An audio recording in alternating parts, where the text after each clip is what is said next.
네, 광고선의 출발사 지금 3부 시작합니다. 자, 먼저요. 방금 7시 58분에 요청 들어온 행정안전부가 요청해온 코로나19 어르신 예방접종 사전 예약 방법 안내부터 전해드리겠습니다. 어르신 코로나19 예방접종 사전 예약이 진행 중이고 순차적으로 전국 위탁의료기관에서 접종 시작됩니다. 60세에서 74세까지의 예방접종 사전 예약이 6월 3일까지 진행됩니다.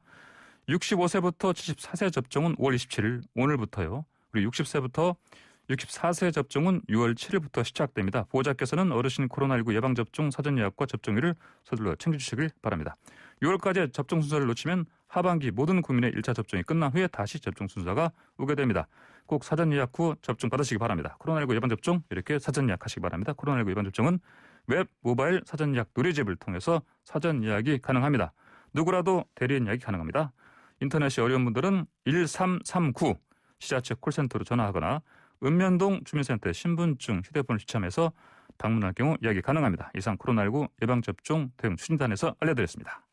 자, 이 시각 가장 많은 관심 받는 뉴스 만관뉴. 자, 가장 많은 관심 받는 아나운서 만관아 이영웅 아나운서에게 듣는 시간입니다. 안녕하십니까? 네, 안녕하세요. 이현웅입니다. 자, 첫 번째 만관뉴 뭡니까? 코로나 백신 관련 소식인데요. 예. 방금 전에 이제 요청 들어온 그 방송 같은 경우에도 예. 조금이라도 접종률을 높이기 위한 방안 중에 하나잖아요. 예. 그런 것처럼 어제 정부가 코로나19 백신 접종자 지원 방안을 발표를 했습니다. 쉽게 생각하면 백신 인센티브가 되겠는데요. 예. 기존에는 2차 접종 후에 14일이 지난 접종 완료자에게 일부 혜택을 주었었죠. 근데 이제 1차 접종 후에 14일이 지난 1차 접종자에게까지 혜택 범위가 좀 넓혀질 것 같습니다. 예. 주요 내용을 보면요. 우선 6월부터는 1차 접종자와 접종 완료자 모두 직계가족 모임 인원 기준에서 제외됩니다. 예. 그러니까 8인까지 가능했다 그러면 이제는 접종받은 사람이 3명 있으면 11명이 모일 수 있고 네. 또 8명 있으면 16명까지도 모임이 가능해지고 이렇게 되는 겁니다. 예. 또 요양병원과 요양시설 면회 그리고 입소자가 접종을 1명이라도 둘 중에 1명이라도 받은 경우에 대면 면회도 허용이 되고요. 그래요. 국립공원이나 공공시설의 입장료, 이용료도 할인되거나 면제되는 혜택도 주어집니다. 아, 그래요? 마지막 건 좀 의외네요. 예. 알겠습니다. 그리고 또 마스크도 이제 실외에서 안 써도 된다 이런 얘기도 들리던데? 예, 7월부터입니다. 예. 2차 방역조치 조정안이 조금 더 어떻게 보면 파격적이라고 할 수 있는데요. 예. 말씀하신 것처럼 실내는 아니고요. 실외에서 마스크 착용 의무가 해제가 됩니다. 예. 그리고 접종 완료자 같은 경우는 5인 이상 사적 모임 금지 대상에서도 제외가 되고요. 예. 그리고 나아가서 이제 국민의 한 70% 정도가 백신 접종을 맞을 거라고 예상이 되고 있는 12월 이후에는요. 예. 실내 마스크 착용 의무까지 완화할 것으로 보입니다. 그래요? 근데 그러면 이게 우리 집단 면역은 보통 11월을 얘기하는데 예. 이 마스크 벗게 되면 또 누가 접종받았는지 이런 거 어떻게 어떻게 해요?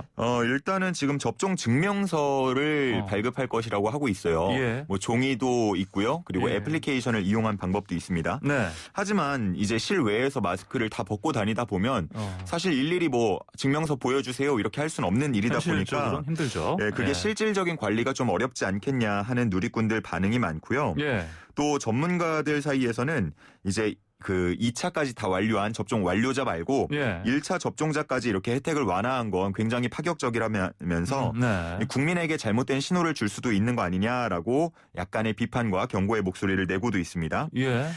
방역 당국도 실제로 예전에 예. 이제 1차 접종만 가지고 지침을 완화하는 건 어렵다라는 입장을 발표한 적도 있어요. 예. 그러다 보니까 이런 약간의 우려 섞인 시선들이 나오고 있는 겁니다. 예. 물론 이제 실외에서는 보통 이제 감염이 잘 안 된다고 하니까 예. 근거는 괜찮은데 그래도 정부에서 이런 결정 내는 건 파격적이다. 이렇게 그렇죠. 그리고 되겠네요? 일단 누가 백신을 맞았는지가 네. 구분이 확실하게 좀 돼야 될 것 같습니다. 그러니까 그거 관리하는 게 또 중요한 문제가 되겠네요. 자, 다음 만관님 뭡니까? 다음은요. 정말 방금도 얘기했지만 좀 이제 오랜 시간 우리를 괴롭히고 있는 코로나19. 예. 백신까지 나온 상황이지만 그 기원을 찾는 거는 계속되고 있습니다. 예. 여기서 조 바이든 미국 대통령이 추가 조사 지시를 내렸다는 소식이 전해졌습니다. 아, 그래요? WHO가 우한 바이러스 연구소에서 유출됐을 가능성이 낮다라는 보고서를 올해 초에 이제 실태 점검을 하고 보고서를 내놨는데요. 그렇죠. 예, 맞아요. 최근에 이제 미국 언론들 사이에서 우한 연구소가 유출지일 수 있다라는 의견을 다시 내놓으면서 예. 논란이 좀 재점화되는 모습입니다. 그래요? 그래서 이제 조 바이든 대통령이 정보 당국에 90일 내에 다시 한번 기원을 밝혀내라. 90일 내 이렇게 요구했습니다. 석 달 내에 밝혀내라. 예. 그러면은 언론이 이런 의혹 제기한 근거들 어떻게 나옵니까? 일단 월스트리트 저널이 좀 대표적인데요. 예. 2012년에 중국 남서부의 한 폐광에서 박쥐 배설물을 치우러 간 광부 6명이 원인 모를 병에 걸려서 이 중에 3명이 숨진 일이 있었는데요. 예. 이때 우한연구소가 이들을 상대로 조사를 벌여서 새로운 종류의 코로나 바이러스를 검출했는데 예. 이게 바로 지금의 코로나19 바이러스의 원인이 되었을 것이다. 이런 이야기를 하고 있는 겁니다. 사실 음모론도 많이 있었는데 예. 어쨌든 지금 이거는 구체적으로 광부 6명이 숨진 거, 6명 중 3명이 숨진 거. 예. 그러면은 중국 반응 어때요? 일단은 방금 말씀하신 것처럼 이거는 음모론이다 예. 라는 반응을 보이면서 유감을 좀 표했고요. 정치적인 조작을 하려는 마음을 갖지 말라라는 비판을 하기도 했습니다. 예. 그리고 WHO 전문가단이 연구 결과를 내놓은 거를 무시하고 이런 것들은 세계 방역 노력과 연대를 저하하는 일이다 이렇게 말하기도 했습니다. 그래요? 근데 또 트럼프 전 대통령이 한마디 했다면서요? 네, 트럼프 대통령은 얼마 전에 폭스뉴스와 인터뷰를 했는데요. 예. 우한 연구소에서 나왔을 가능성이 있다라는 말에서 가능성이란 단어를 빼도 된다라는 말을 했습니다. 그래요? 즉 예. 이제 우한 연구소에서 나왔다라고 말을 하는 거죠. 예. 여기에 폼페이오 전 장관도 거들면서 중국이 이러한 사실을 좀 은폐하려고 한다. 예. 이렇게 말하기도 했습니다. 그렇군요. 알겠습니다. 자, 다음 망관이 뭡니까? 며칠 전에 변호사 간 성폭행 사건이 하나 전해졌어요. 아마 많은 분들 보셨을 것 같은데 6개월 차 초임 변호사가 본인이 근무하던 로펌의 대표 변호사로부터 지속적인 성폭행을 당했다는 내용이었습니다. 예. 뭐 고용주이기도 하고 법조 경력이 많은 선배 변호사였기 때문에 예. 처음에는 신고를 좀 주저하다가 결국 고민 끝에 퇴사를 하기에 이르렀는데 예. 퇴사 과정에서도 성폭행 피해가 잇따라 발생을 했다고 하고요. 그래요? 또 퇴직 후에도 계속해서 뭐 만나자 이런 얘기를 듣자 작년 12월에 끝내 고소를 하게 된 일이 있었습니다. 아, 그래요? 퇴사 후에도 예, 만남을 시도했다. 이게 지금 피해자 측 얘기일 텐데 그렇죠. 경찰 조사가 어떻게 진행됩니까? 작년 12월부터 한 6개월 동안 계속 조사가 이루어지고 있었는데요. 예. 이 과정에서 이제 대표 변호사 측은 후배 변호사에게 혐의를 인정하는 건 아니지만 도의적으로 미안하다라는 뭐 메시지를 전하기도 했었고요. 예. 근데 또 경찰 조사에서는 사실은 후배가 더 좋아했다. 성관계에 있어서 좀 적극적이었다. 이런 주장을 펼치기도 한 것으로 알려졌습니다. 아이, 그래. 이렇게 좀 예. 조사가 진행이 되고 있었는데 예. 이 사건에 좀 변곡점이 하나 생겼습니다. 아, 그래요. 좀 안타까운 일이라고 해야 되죠? 예, 그렇습니다. 예. 어제 새벽이었어요. 예. 새벽 4시쯤이었는데 이 대표가 변호사 본인 이제 사무실에서 숨진 채 발견되는 일이 있었습니다. 예. 피의자 변호사가 예. 극단적인 선택을 암시하는 문자 메시지를 받은 친지가 경찰에 신고를 했고요. 예. 경찰이 현장에 출동했을 때는 이미 좀 숨진 상태로 발견이 됐습니다. 예. 유서가 있었다고 하는데 뭐 이 내용 자체는 공개가 되진 않은 상태고요. 예. 피의자가 숨진 상황이기 때문에 이 사건은 공소권 없음으로 일단 종결될 것으로 지금 알려져 있습니다. 예. 그러면은 저 피해자는 어떻게 지금? 피해자 측 변호인의 입장이 지금 전해졌는데요. 예. 뭐 사망한 피의자에 대해서도 황망한 상황에 놓인 피해자에 대해서도 각기 다른 안타까운 마음이 든다 이런 얘기를 하면서 예. 피해자가 좀 열악한 상황에서 굉장히 큰 용기를 낸 사건인 만큼 이렇게 끝나는 건 안 된다. 장례 절차를 마치는 한 31일쯤 추가 증거를 밝히겠다. 이런 예고를 한 상태입니다. 알겠습니다. 자, 마지막 소식 좀 가상화폐 얘기 좀. 예, 마지막은 해보죠. 가상화폐 얘기인데요. 예. 금융당국, 그러니까 금융위원회 예. 부국장이 예. 대표적인 가상화폐 거래소로 이직을 한다는 소문이 전해졌습니다. 그래요? 예. 뭐 무슨 얘기 좀 설명 좀 해주십시오. 그러니까 부국장인데요. 예. 지금 이제 퇴사를 하고 가상화폐 거래소로 이직을 한다. 금융감독. 이런 얘기가 전해지면서 이를 예. 두고 지금 과연 적절한가 비판의 목소리가 나오고 있는데 일단은 공직자윤리위원회 심사가 의뢰된 것으로 알려졌고요. 예. 이 결과를 좀 지켜봐야 될 것 같습니다. 그래요. 알겠습니다. 오늘 망관련 여기까지 듣겠습니다. 고맙습니다. 네, 감사합니다. 여론조사에 모든 것을 속속들이 알아보는 시간입니다. 자, 무릎을 닥치게 만드는, 그래서 자주 제 무릎을 아프게 하는 예, 예리한 분석을 전해주는 분이죠. 자, 비를 뚫고 오신 배추도사 인사이트 K 배종찬 연구소장 만나봅니다. 안녕하십니까? 안녕하십니까. 예. 오늘은 바람 배추도사입니다. 배종찬입니다. 바람, 왜 바람? 알겠습니다. 여러 가지 자, 바람이 예, 많이 불고 있습니다. 그래요? 뭐 저거 얘기하신 것 같은데 보니까 네. 그럼 이준석 돌풍? 네. 예, 그래요. 어떤 바람입니까 이거? 예. 이게 그냥 바람이 아닙니다. 허리케인급 바람. 이른바 정치 아이돌 바람이 불고 있다. 예. 이런 평가가 나오고 있습니다. 아이돌 바람. 네. 아이돌. 이준석 예. 신드롬이다. 예. 네. 아이돌풍. 예. 네네. 예. 아이돌풍. 예, 알겠습니다. 예. 돌풍이라서 뭐 돌돌 뭉치나요? 네. 예. 자, 일주일간 빅데이터 분석을 해봤습니다. 소셜 매트릭스 인사이트인데요. 예. 지금 당대표에 도전하고 있는 경쟁자 나경원 전 의원보다 언급량이 6배나 더 많았습니다. 그렇게 많아요. 네, 예. 유력 대선 후보인 윤석열 전 검찰총장과 이준석 전 최고위원의 빅데이터 언급량이 거의 비슷한 수준. 어떤 빅데이터 도구에서는 오히려 더 언급량이 많다. 이렇게까지 알려질 정도인데요. 예. 가장 최근 발표된 당대표 여론조사 결과입니다. RN서치가 데일리안의 의뢰를 받아서 24일, 25일 실시한 조사입니다. 자세한 사항은 중앙선거여론조사 심의위원회 홈페이지에서 확인 가능한데요.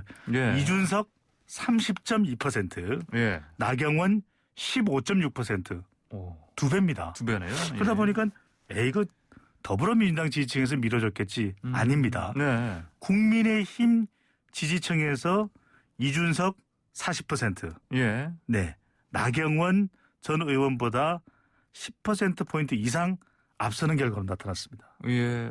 사실 지금 당권 경쟁하는 다른 후보 몇 분은 이거 허수다. 네. 이렇게 좀 뭐 평가절하하는 얘기도 있긴 한데 이제 왜 이렇게 이런 바람이 일어나는 겁니까? 이걸 뭐 이거? 허수라고 이야기를 하면은 예. 배추가 깜짝 놀랄 일인데. 허수라는 표현은 제가 쓴 것이고요. 그런 톤의 얘기들을 네, 맞습니다. 그런 톤의 예. 이야기가 계속 나오는데 예. 네. 항상 여론조사는 있는 그대로 받아들이고 분석을 어떻게 하시느냐가 더 중요하겠죠. 예. 네.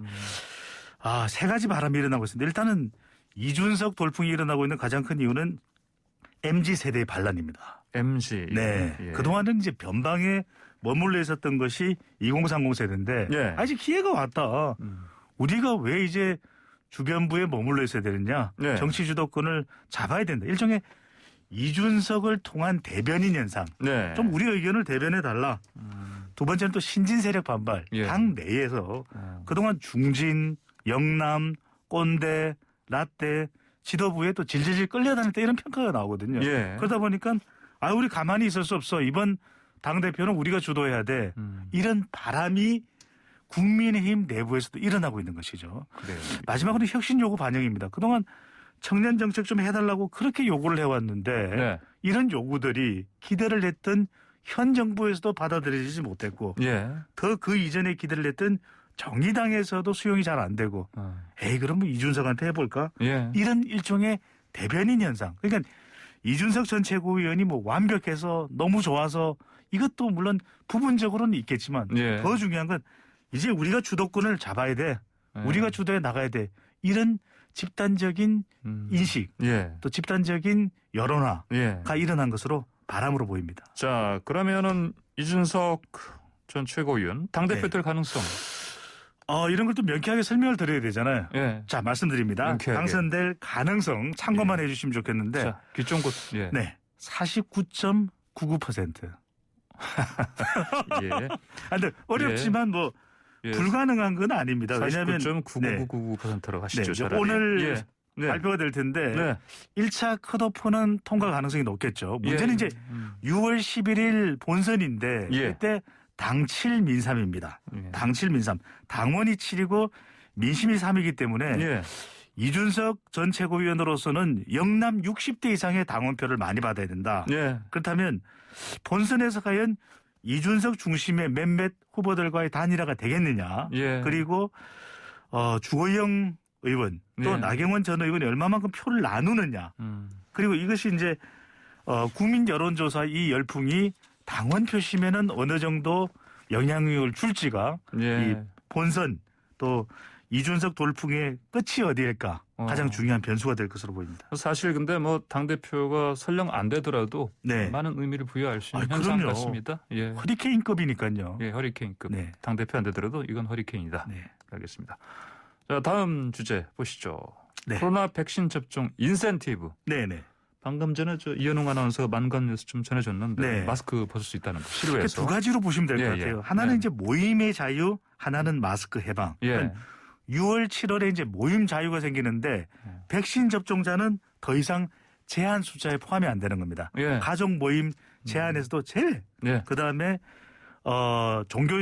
종교시설 이용 인원 제한에서도 제외. 예. 이게 이제 6, 7월에 이루어지는 것이고 마스크 해방인데 실외에서 마스크 착용 의무가 이제는 해제된다. 이런 이제 반가운 소식인데 문제는 뭐냐면 앞서도 말씀드렸지만 앞선 코너에서도 예. 황보선 앵커께서 말씀하셨지만은 이게 관리가 어떻게 되느냐, 과연 증빙을 어떻게 하느냐. 예. 예. 야외에 막 돌아다니는 사람한테 좀 보여주세요. 접종했다며요. 네네. 근데 뭐 아버님 접종한 거, 어머님 접종한 거 보일 수도 있고 어떻게 관리하느냐가 정말 중요해 보입니다. 그러니까요. 그거를 뭐 누구나 볼 수 있게 어디 이렇게 뭐 신체 부위에 표시할 수도 없고. 그러니까요. 예, 그렇군요. 네. 알겠습니다.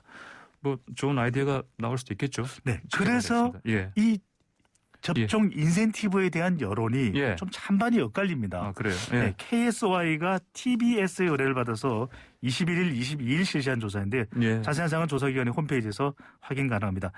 더불어민주당 지지층에서는 대체적으로 찬성 의견도 없습니다. 예. 그래야 백신 접종 높일 수 있잖아요. 그런데 이제 국민의힘 지지층에서는 아이고 이거 관리가 괜찮겠어요?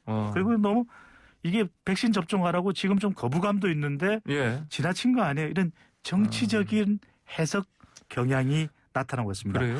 코로나 백신 접종자에게 외국처럼 집합 금지 예외나 금전적 지원, 이 조사에서는 경제적인 보상까지 인센티브까지도 예. 질문을 했습니다. 네. 어떻게 생각하십니까 물어봤더니 인센티브에 대해서 찬성한다 49.4%, 50%의 절반에 육박합니다. 예. 근데 반대도 40%. 아, 그래요. 예, 이게 더불어민주당 지지층 예. 그리고 이 국민의힘 지지층으로 정치적인 성향의 차이로도 나누어지고 있는 현상이 예. 나타나고 있습니다. 예. 뭐 나눠지고 있는데 아주 큰 네. 차이는 아니에요. 그래도 우리가 이 예. 마스크를 벗을 수 있다는 거 잘 예. 관리만 된다면 예. 이건 참 반가운 소식입니다. 그렇죠. 네. 반갑죠. 예. 저희도 지금 스튜디오에서 마스크 쓰고 한 지금 철저하게죠. 얼마 네. 동안 해왔습니까? 방역 예. 최전선에서 잘 지키고 있는 YTN입니다. 예. 예. 감사합니다. 한 번도 우리 스튜디오 쪽에서는 뭐 그런 감염이 없었으니까. 네네. 네. 그러니까 지금 청취자분들도 들으시기 아예 스튜디오가 분리돼서 지금 예. 방송이 진행되고 있다는 점. 그러니까요. 네. 예. 지금 다른 스튜디오에서 지금 서로 진행하고 네. 있습니다.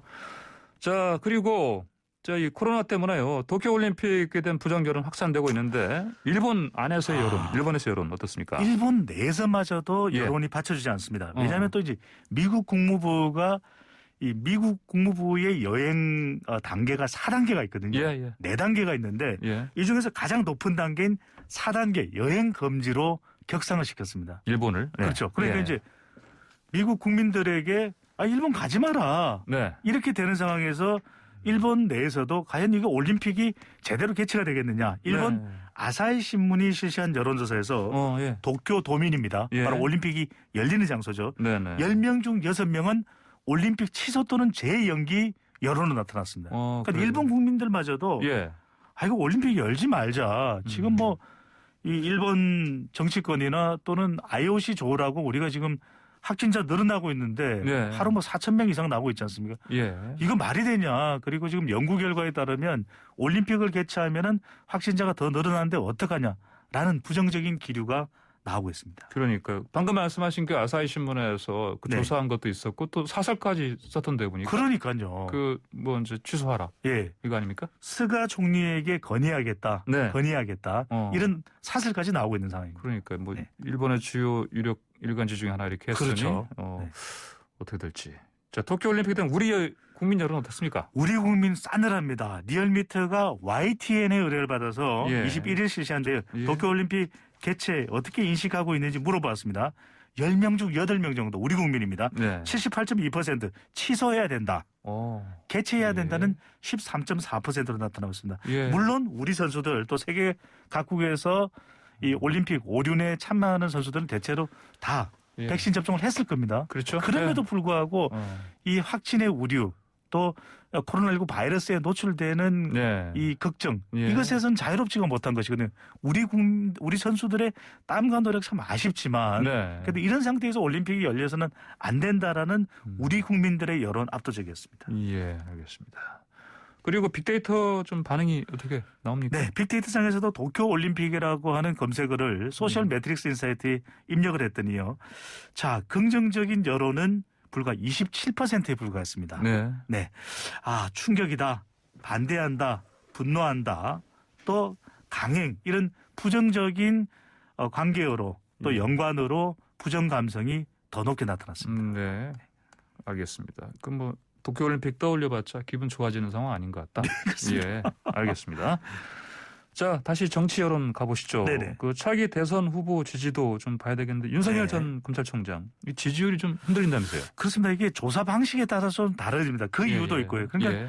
면접원이 직접 하는 자동 응답 조사, 면접원이 직접 하는 전화 예. 조사보다는 네네. 자동 응답 조사에서 예. 윤 전 총장이 지지율이 더 높게 나왔었는데 예. 면접원이 직접 하는 조사에 이제 쭉 추이를 살펴보면 네. 윤 전 총장의 지지율이 재보궐선거 이후 빠지고 있습니다. 그러니까 아, 그래요? 그 이전까지만 하더라도 3월달, 4월달 윤 전 총장이 좀 주목을 했거든요. 예. 근데 그 이후에 이제 5월달 되면서 그렇게 그다지 많이 주목하지 않는 현상 또 검찰 갈등도 일어나지 않는 현상이 되다 보니까 예. 그만큼 반사체 성격이 상당히 강합니다. 윤 전 총장의 예. 지지율은 그 현상이 있고 또 중도층의 경우에는 실용적인 정책에 또 더 예. 쫑긋하거든요. 예. 그런데 그런 게 안 나오다 보니까 아, 그렇죠. 또 이 윤 전 총장에 대한 좀 집중도가 떨어지고 있고 네. 또 하나는 이 국민의힘 지지층이 중요한데 국민의힘 지지층의 관심이 누구한테로 가버렸다? 예, 이준석에로 가버린 겁니다. 예. 이 현상 때문에 예. 윤 전 총장의 지지율이 전화 면접 조사의 추세에 보면 조금씩 계속 하락 추세에 있습니다. 지금 야당 입장에서는 계속 흥행 변수가 계속 사실 있어요 보니까 이준석 그러니까요. 최근 있고 그다음에 네. 전당대회 이제 끝나면 또 당연히 윤석열 전 총장 뭐 자면 끝내고 나올 것이다. 그렇죠. 이런 전망이 윤 많기 전 때문에 총장에 대한 예. 연임 문제 예. 또 안철수 국민의당 대표 간의 합당 문제 예. 이 문제가 또 중요한 이슈로 야권에 남아 있습니다. 그러니까 네. 알겠습니다. 자 여권도 보시죠. 네. 그 이낙연 전 대표, 정세균 전 총리 지지율이 지금 주춤한 상태 아닙니까? 그러니까 특히 이제 정세균 전 총리는 지지율을 좀 많이 끌어올려야 되는데 최근 예. 이제 이준석 전 최고위원에 대한 저격 장유유서 장유유서요? 이야기를 했는데 예. 오해다. 내가 그런 의미로 이야기한 게 아니라 우리 사회가 너무 장유유서 강조하면 안 된다 이런 얘기를 했는데 예. 이낙연 전 대표도 그렇고 정세균 전 총리도 그렇고 지금 윤석열이나 이준석이 중요한 것이 아니라 호남에서 지지율을 어떻게 끌어올리느냐. 네. 그러니까 여권 대선 후보들의 지지율의 가장 큰 변수는 호남 지지율입니다. 예. 네, 호남에서 지지율을 얼마나 많이 끌어올리는지가 앞으로도 가장 중요해 보입니다. 그래요. 아까 조수진 국민의힘 의원하고 인터뷰하는데 네. 조 의원이 그 최고위원 출마하면서 네. 공약 중에 하나가 호남 쪽 그 그럼요. SNS의 투표율을 25% 올리겠다. 그럼요. 4명 중 1명으로. 이제는요 여야할 것 없이 했는데. 호남 공들이기 그러니까요. 전쟁입니다. 호남 공들이기 전쟁. 네. 예. 알겠습니다. 오늘 말씀 여기까지 듣겠습니다. 고맙습니다. 감사합니다. 지금까지 인사이트 K 배종찬영 소장이었습니다. 네, 지금 서울은 비 오는 아침입니다. 이럴 때 파전, 김치전, 감자전 생각나시죠? 자, 그런데 저는 전인데 경제전 코너입니다. 이번 시간에는 워낙 뜨거운 주제죠. 암호화폐에 대해서 이번 경제전 코너에서 집중적으로 짚어보겠습니다. 한국경제TV의 송민아 기자 나왔습니다. 안녕하십니까? 네, 안녕하세요. 우리 종종 암호화폐 소식 전했었는데 네. 비트코인 이거요. 네. 제일 주자 비트코인. 그렇습니다. 이거 과열 양상을 전해주셨는데 이거 맞습니다. 근데 최근에 반토막 났다고요? 네, 그렇습니다. 이게 요즘 암호화폐 시장이 굉장히 뜨겁지 않습니까? 예. 우리 앵커께서는 뭐 암호화폐 뭐 거래 같은 거 해보거나 아니면 좀 알고 계신가요? 저는 해보고 싶긴 한데 아직까지는 네. 안 들어갔습니다. 예. 네, 이게 특히 이제 이 시장이 2030 세대 그리고 2040 세대에서 조금 더 이제 공격적인 그런 투자들을 많이 하고 있는 모습을 보이고 있습니다. 예. 제 주변에서도 꽤 많이 하고 있거든요. 그런데 좀 이유를 들어보면 예. 이게 뭐 월급만으로는 좀 어떻게 뭐 집을 살 수 있는 것도 아니고 뭐 그렇다고 마땅히 어디에 또 투자를 할 곳이 있는 것도 아니고 예. 찾기 힘들고 뭐 이러다 보니까 이 암호화폐에 또 투자한다 이런 얘기들 많이 하세요. 예. 근데 이 암호화폐 시장에서 이 비트코인 같은 경우는 이제 대장주격이거든요. 예, 그러다 예. 보니까 그만큼 많이 무겁고 그리고 다른 그 코인들에 비해서 등락률이 이렇게 높지 않은 편입니다. 예. 그래서 어느 정도 좀 안정된 위치에 있는 코인인데 이런 비트코인이 최근에 그 정고점 대비해서 네. 반토막 수준까지 떨어진 겁니다. 반토막이요. 그렇습니다. 이거는 주식 일반 그 우량주 같은 경우는 이런 현상이 안 나타나는데. 그렇죠. 이게 정고점 예. 같은 경우가 지금 8천만 원 언저리까지 갔었고요. 예. 그리고 최근에는 4천만 원 초반까지 떨어진 채로 이제 거래가 됐으니까 예. 투자자분들께서는 아무래도 천당과 지역을 좀 오갔다라는 표현이 맞을 것 같습니다. 그러니까요. 제가 지난번에 예. 그 2월하고 3월에 그 암호화폐 소식 전해드리면서 예. 뭐 5천만 원을 돌파했다. 맞아요. 그리고 그때 뭐 4천만, 예, 예. 5천만 원 얘기했었고. 맞습니다. 7천만 원도 7천만 원까지 돌파했다. 뭐 이런 말씀 드렸었는데 예. 덧붙여서 좀 투자에 유의해야 한다. 이런 말씀까지 좀 전해드렸었어요. 그런데 예. 좀 우려가 좀 안타깝게도 현실이 좀 된 상황이 아닌가 싶고요. 예. 그나마 좀 다행인 거는 이제 다시 좀 반등 조짐을 좀 보이면서 예. 이제 비트코인은 4천만 원 후반대에 좀 거래가 되고 있고요. 반대로. 그리고 시가총액 2위인 이더리움의 경우에는 이더리움. 300만 원 윗단에서 거래가 좀 되고 있으면서 조금씩 안정화를 취해가는 모습입니다. 네. 예, 알겠습니다. 이렇게 근데 비트코인 가격이 이렇게 왔다 갔다 하는 이유 물어봐야 됩니까? 네, 아무래도 이제 고공행진을 좀 벌이고 있던 이런 비트코인 가상화폐 자산의 시장에서 예. 좀 최근에 악재가 한 2건 정도가 연달아 터졌습니다. 이게 좀 악재. 예. 네, 큰 이슈를 불러왔다.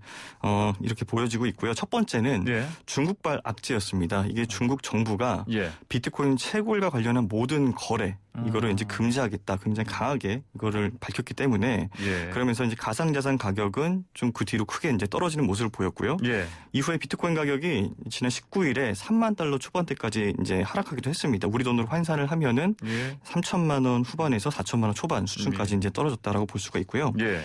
두 번째로 이제 미국 정부에서 나온 이 악재였습니다. 이게 예. 뭐냐면 $10,000 이상 그 가상화폐를 거래를 하면은 네. 국세청에 신고를 이제 의무화하겠다라고 밝힌 건데요. 예. 이를 위한 조치로서는 이제 중앙은행이 그 디지털 그 달러 관련 보고서를 좀 준비를 했습니다. 네. 이 말이 뭐냐면 이제 암호화폐 거래를 하는 은행에 대해서 좀 무언의 압박을 가해보겠다라는 그런 좀 의미가 담겨 있고요. 예. 그러면서 이제 암호화폐를 좀 어떻게 보면 좀 몰아내게 하려는 거 아니냐라는 지적, 좀 그런 지적이 나오면서 결과적으로는 암호화폐 시장이 좀 하락하는 그런 모양새를 보이게 됐습니다. 그런데 결정적인 이유는 또 다른 데 있다. 라는 분석이 나오기도 해서 눈길을 끌고 있습니다. 그래요? 근데 네. 이건 사실 외부적인 악재로 볼 수 있는데 정책적인 그렇죠. 악재. 네, 이른바 뻥튀기 거래. 뻥튀기 거래? 네, 더 큰 하락장을 불러왔다라는 겁니다. 뻥튀기 거래는 그러면 이게 아까 말씀드린 외부적인 게 아니고 혹시 그 투자자 스스로가 만들어낸 그런 거 말씀하시는 거예요? 네, 좀 예. 정확하게 보셨는데 예, 예. 좀 제가 쉽게 말씀드리기 위해서 제가 뻥튀기 거래라고 말씀을 드렸습니다. 예. 빚을 내서 이제 거래를 하는 그런 레버리지 거래를 제가 말씀을 드린 건데요. 레버리지 거래요? 예. 네네. 이 레버리지 거래를 하기 위해서는 이제 죄송합니다. 일정 금액을 증거금으로 맡기기만 하면은 예. 이게 대출을 받을 수가 있습니다. 예. 그러면 그 대출금으로 더 많은 암호화폐를 사들이게 되는 거죠. 그렇게 해서 이제 레버리지 투자하는 투자자들은 이게 상승 흐름일 때에는 조금 적은 금액으로 이 투자금 대비해서 더 큰 이득을 볼 네. 수는 있습니다. 네네. 하지만 이게 하락장일 때에는 그만큼 더 큰 손해를 좀 감수해야 한다는 그런 부담도 따르거든요. 예, 예. 특히 이제 일정 손실률에 도달을 하면은 강제로 매각이 되는 시스템입니다. 예. 그러다 보니까 이제 본전도 못 찾고 조금 이제 강제 매각이 되는 그런 경우가 발생할 수가 있습니다. 예. 그런데 이제 워낙 시장이 좀 흐름이 좋았기 때문에 이 암호화폐 가격이 좀 급격히 떨어질 거다 예. 이렇게 예측하는 경우가 그렇게 많지는 않았거든요. 그러면서 예. 조금 피해를 더 키웠다라는 그 분석에 좀 힘이 실리고 있고요. 예. 실제 이런 사례가 있었습니다. 그 최근까지 그 암호화폐 관련 경제 기자로 활동을 하다가 퇴사를 하고 이제 전문 유튜브로 전환하신 그 고란 그 기자죠. 지금은 고란 씨라고 불러야겠는데 예, 예. 이분이 그 방송에도 저희 방송에도 출연을 하시고 예. 상당히 활동을 좀 활발하게 하셨었어요. 근데 예. 이번 하락장에 그 레버리지 투자로 암호화폐 거래를 했다가 무려 이제 39억 원을 강제로 매각을 당했다라는 사실이 이제 언론을 통해서 이제 알려지기도 했습니다. 그러면 이거 매각당한 39억 가운데 상당 액수가 레버리지 투자니까 빚내서 한 걸 텐데. 그렇죠. 그러니까 본인이 가지고 있던 그 암호화폐를 증거금으로 대출을 받았고요. 그래서 이제 비트코인 가격이 이제 30% 넘게 빠지면 그때 이제 강제 매각을 당하는 상황인데 이게 30% 넘게 빠졌기 때문에 이제 강제 매각을 당했습니다. 그러면서 본인도 이렇게 비트코인이 그렇게 많이 빠질지 몰랐다라고 이제 밝혔거든요. 결국에 이 하락장은 정말 예측이 좀 어렵다라는 점을 다시 한번 일깨워주는 그런 대목이었습니다. 그렇군요. 네. 자, 근데 이거 뭐 아까 그 송 기자께서는 이전에 한번 조심해라 하셨지만은 네. 이거 상승화를 어떻게 예측을 정확히 하는 게 전문가들 사실 쉽지 않지 않습니까? 맞습니다. 그래서 이제 예측이 쉽지 않다. 그런데 한편에서는 또 이번 또 폭락이 어떻게 보면 2018년도에 저희가 이제 한창 또 폭락을 했었고 그때와 유사점을 좀 지니고 있기 때문에 그래요? 과거의 패턴을 좀 닮았어요? 네, 그렇습니다. 그래서 어떻게 보면 좀 예측이 가능할 수도 있지 않았을까라는 분석이 나오고도 있습니다. 안팎에서도 생각해 보시면 2017년도에 네, 한참 뭐 암호화폐 가격이 막 급격히 오르면서 주변에서 뭐 누구는 뭐 수억을 벌었네, 누구는 수천만 원을 벌었네 이런 혹시 말씀 들어보신 적 있으실 겁니다. 소문들 있었죠. 네. 저 같은 경우에도 이제 주변에서 이렇게 갑자기 직장 잘 다니시다가 회사를 그만두시고 그런 분이 계셨는데 나중에 알고 보니까 암호화폐 투자를 굉장히 잘 하셔가지고 뭐 수십 배 이렇게 넘게 버시면서 그만두신 그런 경우들도 있었는데요.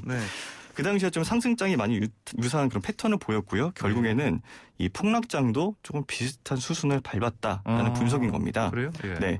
첫 번째로 짚어볼 수 있는 공통점은 이제 폭락을 앞두고 이런 호황을 이끌 만한 그런 충분한 모멘텀, 그러니까 이유들이 존재했다는 겁니다. 2017년도 1차 랠리 당시에는 미국의 그 주요 선물 거래소였던 그 시카고 상품 거래소에 비트코인 선물이 상장을 했습니다.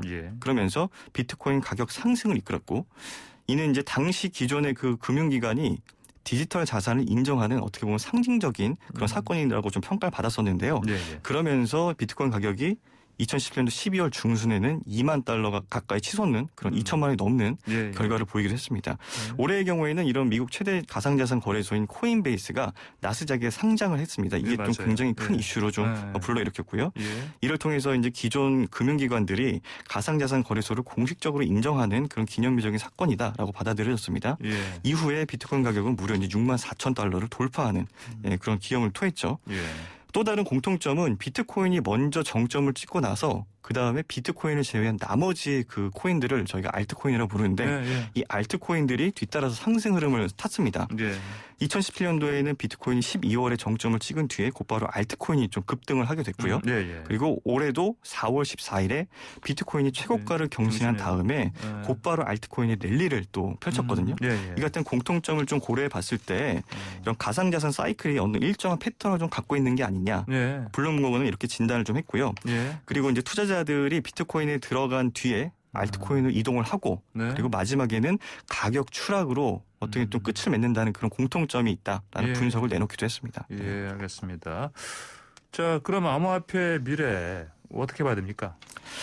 네, 뭐 주식시장하고 다르게 좀 이게 암호화폐 시장을 두고 조금 이렇게 전문가들의 전망이 크게 엇갈리는 모습을 보이고 있는데요. 먼저 이 암호화폐를 좀 상당히 비관적으로 보는 그 대표적인 인물이 있습니다. 노벨 경제학상을 수상했던 폴 크루그먼 그 뉴욕 시립대 교수인데요. 이 크루그먼 교수는 이제 최근에 뉴욕타임즈에 기고한 컬럼에서 비트코인은 화폐 역할을 하기 위해서 만들어졌지만 여전히 그 역할을 하지 못하고 있다. 그리고 효용을 찾을 수 없는 비트코인에 투자가 몰리는 이유는 단순히 가격이 올라가기 때문이고 다단계 사기 수법의 전형적인 모습이다라고 강하게 비판을 하고 있고요. 반면에 이제 세계 최대 헤지펀드 설립자인 레이 달리오 대표의 경우에는 원래는 비트코인을 비판하던 인물이었습니다. 그런데 최근에 미 국채보다 이 비트코인을 더 선호한다라고 밝히면서 인플레이션에 대비하는 차원에서라도 채권보다는 이 비트코인에 더 투자하고 싶다라고 원래 입장을 선회하기도 했습니다. 그래요? 네. 알겠습니다. 그러면 이제 투자자들 입장에서 앞으로 아까 얘기해 주신 그런 과거의 패턴은 좀 봐야 될 것 같고 전략을 어떻게 수립하면 좋겠습니까? 네, 이 부분도 굉장히 궁금해하실 것 같습니다. 예. 제가 취재를 했던 경제 전문가들이 예, 공통적으로 좀 밝힌 부분은 예. 지금은 적극적으로 투자할 시기는 아니다. 지금 투자하지 말라. 강조했습니다. 예. 이른바 몰빵하는 투자는 피해야 한다는 건데요. 예. 암호화폐에 직접 투자하기보다는 좀 비교적이 안정적인 그런 좀 ETF와 같은 펀드 상품을 좀 활용하는 것이 방법이 될 수 있다라고 예. 또 말을 하기도 했습니다. 그래요. 또 단기적인 투자보다는 중장기적인 관점으로 네, 그렇게 소액 투자를 하는 게 유리하다라고 진단했습니다. 알겠습니다. 네, 송 기자 오늘 말씀 여기까지 듣겠습니다. 고맙습니다. 맞습니다. 네, 지금까지 한국경제TV의 송민아 기자였습니다. 네, 황보선의 출발사쯤 3부 마치고 잠시 4부에서는요. 그 한미 정상회담에서 그 해외 원전 시장 협력 강화하기로 했는데 이게 뭐 투트랙이니 양날의 칼이니 명함이니 이런 얘기가 나오고 있습니다. 자세하게 4부에서 짚어보겠습니다. 네, 황보선의 출발사 아침 4부 시작합니다. 지난 20일 한미 정상회담에서 양국 정상이 해외 원전 시장 협력 강화하기로 했습니다. 관련 업계 그 해외 수주의 날개를 날았다면서 기대감 나타내고 있고요. 관련 주가도 지금 많이 올라 있는 상황이고. 근데 이제 야당과 보수 언론에서는 국내 탈원전 정책 추진한다면서 해외 원전 수주전 벌이는 게 모순적이다 이런 비판하는데 정부는 이건 투트랙이다 이런 입장인 것 같기도 하고 또 일각에서는 현 정부가 탈원전 정책을 포기하는 거 아니냐 이런 전망도 내놓고 있습니다. 뉴스톱의 선정수 기자와 함께 관련 소식 자세히 짚어보겠습니다. 선 기자 안녕하십니까? 네, 안녕하십니까? 예. 먼저 이거 한미 정상회담에서 나온 거 그 해외 원전 수주 협력 간단히 내용 좀 짚어주십시오. 일단. 네, 공동 성명을 보면 예.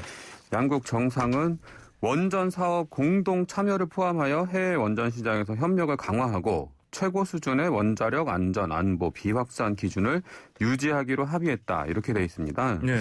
이걸 두고 이제 원전 산업계가 좀 들썩이고 있는데요. 원전 관련 기업들 주가 급등했고 네. 다수 매체들은 미국과 함께 나선다면 해외 원전 건설 수주에 큰 도움이 될 것이라고 기대감을 나타내고 있습니다. 그 관련주가 한전기술, 한전기술, 뭐 두산중공업, 네, 한전 예. KPS 뭐 많이 있죠. 예. 그렇네요.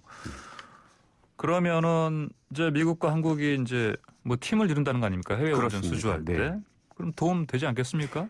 도움이 되는 부분이 분명히 있을 것 같은데요. 또 예. 100% 그런 건 아닌 것 같습니다. 아, 그래요? 예. 왜 그렇습니까? 이게? 예, 왜냐하면 지금 한국이 가장 그 힘을 주고 있는 원전 수주 예. 대상국이 예. 영국과 사우디입니다. 영국과 사우디. 예, 근데 예. 지금 사우디가 약간 좀 핵무장에 대한 야망이 있어요. 근데 미국은 이걸 좀 억누르려고 하고 있는데. 핵무장이요. 예. 핵무장하면 또 중동에서 또 이란 아닙니까? 그렇습니다. 그러니까 중동의 중동의 맹주를 자처하는 사우디아라비아인데 네. 핵이 없어. 이란을 견제해야 되는데 이란이 핵을 가지려고 하고 있단 말이죠. 사실상 갖고 있다고 보고 있는데. 예, 사우디도 예. 그에 맞서는 핵 능력을 가져야 되겠다. 이런 속내를 갖고 있습니다. 그래요. 근데 이게 왜 걸림돌이 되는 거죠? 왜냐하면 지금 우리 이 공동성명에 이런 부분이 들어있잖아요. 최고 수준의 원자력 안보, 안전, 비확산 기준을 유지하기로 합의했다. 이게 이제 공동성명문이고요. 예. 이게 이제 설명문격인 팩트시트라는 게 있어요. 팩트시트. 예, 그 팩트시트에 보면은 네. 어떤 내용이 들어있냐면 상대국의 IAEA 추가 의정서 가입을 전제 조건으로 해외 원전 수주에 참여한다. IAEA 추가 의정서 가입. 예. 이거는 그냥 들어도 이게 만만한 조건이 아닌데요? 그러니까 이게 IAEA 추가 의정서라는 게 뭐냐면 예. 그 예전에 북한이 NPT 조약을 탈퇴하고 IAEA 탈퇴했지 않습니까? 예, 그렇죠. 그거를 이제 그 교훈 삼아서 이 추가 의정서에 가입을 하면 네. 사실상 IAEA 조사관이 무제한적으로 사찰을 할 수가 있도록 허용하는 조항이에요. 실사를 나와서 조사를 그렇습니다. 그러니까 원전 시설과 원전 시설로 의심되는 것들에 대해서 무제한적으로 접근하고 정보를 가질 수 있게 되는 이런 거거든요. 그러니까 이 추가 의정서에 가입을 하게 되는 동시에 비밀리에 핵 개발을 한다. 이건 사실상 불가능해지는 거죠. 예. 그러니까 사우디가 만약에 핵무장 야망을 접지 않는다면 이 IAEA 추가 의정서 가입을 받아들이기는 좀 어려워 보입니다. 그렇군요. 그렇게 된다면 또 아무리 한미가 같은 팀을 꾸린다고 하더라도 추가 의정서를 가입하지 않게 되면 원전 수주 가능성 자체가 봉쇄되는 거죠. 이게 보니까 그 한국 수력 원자력이요. 예, 그렇습니다. 원래 보면 그 유럽에 거기에 지점이 나가 있어요. 예. 그때 보면은 이제 말씀하신 중동 쪽하고 유럽 쪽에 공을 들이는 것 같던데. 예. 좀 성사가 될 것 같긴 했는데 이런 IAEA 이거 예. 의정서 가입 이거는 그러니까 마냥 예. 좋아할 수만은 없는 거죠. 그러니까 지금 그러니까요. 예. 제1 우선순위가 사우디였거든요. 그 다음이 영국, 그리고 이제 폴란드, 예. 체코 이런 동유럽권인데 한국이 그동안 이제 사우디아라비아에 겨냥 이 공을 들인 거가 예. 그 만약에 이제 수주를 한다면 예. 그 규모가 상당히 크죠. 예, 22조 원 정도로 보고 있습니다. 22조 원이요. 예. 아, 크게 공을 들여서 일단은 뭐 한미 정상 간에 이제 해외 그 원전 수주하는 거 팀 이루자고 했지만 예. 이 조건 하나 때문에 사우디 예. 이 수주하는 거 이거가 물 건너 갈 수도 있고 불 건널 수도 있다. 예. 아니면 이제 뭐 이 약간 좀 상황이 지금 이란 예. 쪽 상황이 좀 전개가 되고 있는데요. 예. 이란이 그 핵 합의 프로그램을 준수하겠다. 뭐 예. 이런 그 외신 보도들도 약간씩 나오고 있어요. 근데 그 이란 문제가 잘 풀리게 돼서 예. 사우디가 태도를 이제 전향적으로 바꾼다. 네. 그러면 뭐 풀릴 가능성도 있지만 그게 아니라면 사실 이 조항은 사우디 원전 수주를 예. 가로막는 독소 조항이 될 수도 있는 거죠. 그렇다면 이걸 미국에서 이걸 예. 계산을 안 했을 리가 없는데. 그러니까 미국의 최우선 순위의 예. 그 계산은 뭐냐면 네. 사우디의 핵무장을 저지하겠다는. 그 겉으로는 예. 합의한 건데 예. 사실상 내용은 예. 예. 사우디의 핵무장 사우디를 저지. 제외하고는 뭐 다른 뭐 예, 유럽, 예. 동유럽 뭐 예. 이런 쪽으로는 분명히 도움이 될 부분이 있을 거예요. 왜냐하면 예. 그 미국이 국제 정치에서 가지고 있는 비중 네네. 그리고 이제 그 여태까지 개발된 기술 네. 이런 것들은 충분히 뭐 그 공동 팀으로 이루었을 때 우리의 수주 가능성을 높여주는 부분은 있지만 예. 그런데 이 사우디 문제로 갖고 들어오면 예. 지금 이 IAEA 추가 의정서 가입이라는 것은 사우디 원전 수주 가능성을 굉장히 예. 낮추는 예. 뭐 그런 하나의 뭐 요소가 될 거다. 예, 이렇게 보고 있습니다. 알겠습니다. 자, 뉴스톱의 선정수 기자와 함께 더 뉴스 진행하고 있습니다. 유튜브에서 YTN 라디오 검색하시고 보이는 라디오 함께 하실 수 있고요. 방송 중에 의견 주실 분들은요. 휴대전화 샵 우물정자 0945번 50원 유료 문자로 보내주시기 바랍니다. 자, 선 기자님. 네. 이게 그러면 이런 상황을 봤을 때 해외에서 이렇게 우리 이거 이제 원전 수주하는 게 쉽지 않은 상황이긴 한데 자, 이거 관련해서 어쨌든 간에 예. 국내에서는 뭐 탈원전 정책 뭐 기조였는데 이거하고 좀 모순 아니냐. 예. 이런 반발들도 주로 야당에서 많이 나오는데 그렇습니다. 그렇죠? 예. 네. 원전 산업계와 야당 그리고 보수 언론들이 굉장히 비판을 하고 있습니다. 환경 단체들도 사실 뭐 비슷한 목소리를 낼 수 있을 것 같은데. 환경 단체들은 원론적으로 원전 수출에 반대를 하는 입장이었고요. 예, 그렇죠. 예. 근데 이제 이게 상식적으로 생각해 봤을 때 예. 이런 겁니다. 그러니까 그 우리나라 문재인 정부의 원전을 바라보는 기본 시각은 예. 원전은 깨끗하지 않다. 핵 폐기물을 필연적으로 내놓을 수밖에 없고 그리고 인류는 아직까지 핵 폐기물을 예. 처리할 수 있는 기술이 능력이 없다. 없죠. 예, 그렇습니다. 그냥 그래서 묻는 거죠, 원래. 예. 그러니까 인간 세계와 네. 영원토록 격리하겠다. 이게 이제 현 기술 수준이고요. 근데 예. 아직까지 그 최종 핵 처분장이 있는 나라가 없어요. 건설 중인 나라 몇 개 있는데 예. 이게 좀 기술적으로 극복하기 어려운 문제고 예. 그리고 나중에 이제 뭐 몇만 년이 지났을 때 누출이 됐을 때 네. 인류의 후손들은 어떻게 될 거냐 뭐 이런 문제까지 연관이 돼 있는 거죠. 그리고 그러니까요. 일단은 더럽다 더러운 네. 전원이다. 그리고 두 번째는 위험하다. 예. 이거거든요. 그러니까 이건 이제 후쿠시마 체르노빌. 예. 우리가 뭐 다들 목격한 상황이고요. 예. 그리고 뭐 기술의 일본 그리웠지 않습니까? 근데 그런 기술의 일본마저 그 쓰나미 앞에서 예. 그냥 원전이 폭발해버리고 폭발했죠. 마는. 근데 우리가 지금 기술 수준에서 아무리 뭐 잘 만들어서 사고 안 나게 하겠다고 해도 예. 정말 사고를 막을 수 있을 것이냐 이런 의구심이 있는 거죠. 그래서 이런 인식에서 탈원전 정책을 추진을 하고 있는데 예. 그러면 그 더럽고 네. 위험한 걸 네. 남의 나라에다 수출하는 거는 예. 그거는 정의로운 일이냐. 예. 이게 뭐 충분히 상식 수준에서 문제를 제기를 할 수가 있죠. 예. 그리고 이 정부도 상당히 굉장히 좀 난처한 상황일 겁니다. 이 정책을 추진함에 있어서. 네. 그럼에도 불구하고 이 탈원전 정책을 갖고 가는 이유는 뭐냐면 일단 원전 산업계가 예. 탈원전 정책, 그러니까 아예 수출까지 막아버리면 원전 해외 수주까지 막아버리면 예. 더 이상 존속하기가 어려워요. 할 수 있는 거는 원전 해체밖에 없거든요. 운영과 해체. 예. 근데 그것까지 막아버리게 되면 극심한 반발을 불러일으키고 그리고 그 계속적인 기술 개발이 어려워진단 말입니다. 예. 생태계가 무너지면서. 네네. 그래서 나중에 이제 뭐 해결료의 재처리, 뭐 아니면 소형 원전 개발 이런 쪽으로 기술 개발을 할 필요성은 인정을 하고 있는 거죠, 정부가. 소형 원전 개발이요? 예. 소형 원전이 SMR 말씀하시는 예, 거 아니에요? 맞습니다. 그게 우리말로 뭐죠? 이게 소형 모듈 원전.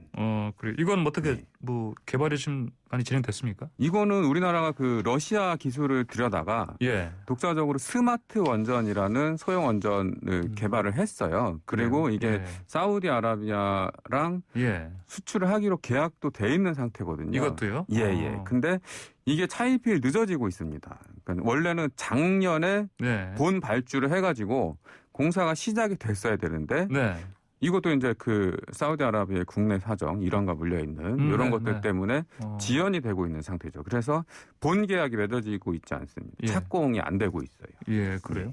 이게 뭐 국내에서는 SMR 이거를 어떻게 뭐 개발하거나 활용할 그 가능성은 적습니까?